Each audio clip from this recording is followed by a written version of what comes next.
Hi there. My name is Sandy Earle, and I am an associate professor in the College of Pharmacy.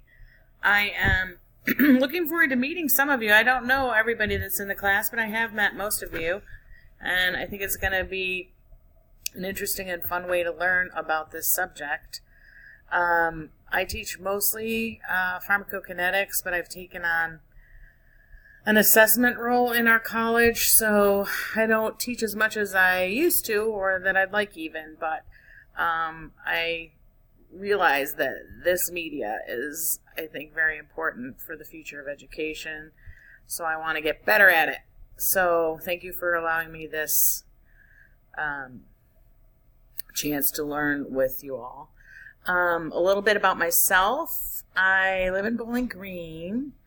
I was born in upstate New York and grew up in Rochester, New York. Well, actually, I was born in Michigan. What am I saying? But I left there when I was 2.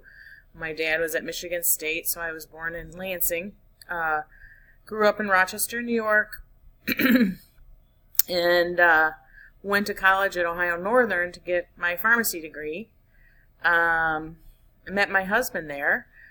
I went on to, he also was a music major and accounting. Went on to go to graduate school at Ohio State and get my PharmD, and then I stayed on there and did a postdoc in pharmacokinetics, and went back to teach at Ohio Northern for several years, and then moved to Portland, Oregon, where I joined the faculty at Oregon State and worked at the VA for a little bit. And now we live in Bowling Green. We have 2 boys, twin boys, that are 21 and juniors in college. Spencer is in optical engineering at the University of Rochester, and Isaac is at Bowling Green in economics.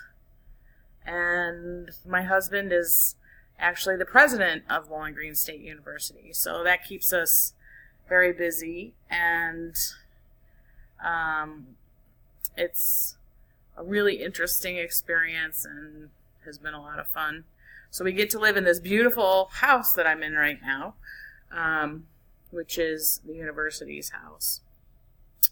What else? I'm really looking forward to this. I am not afraid of technology, but I don't really know how to use a lot of this stuff. I made my screen a lot darker because all I could see were these reflections in my glasses, so I think I'm going to have to figure out how to do that a little bit better. I'm sure Damon will be able to help us with tips. But thanks so much. I look forward to getting to know you guys and learning a lot. Thanks. Bye-bye.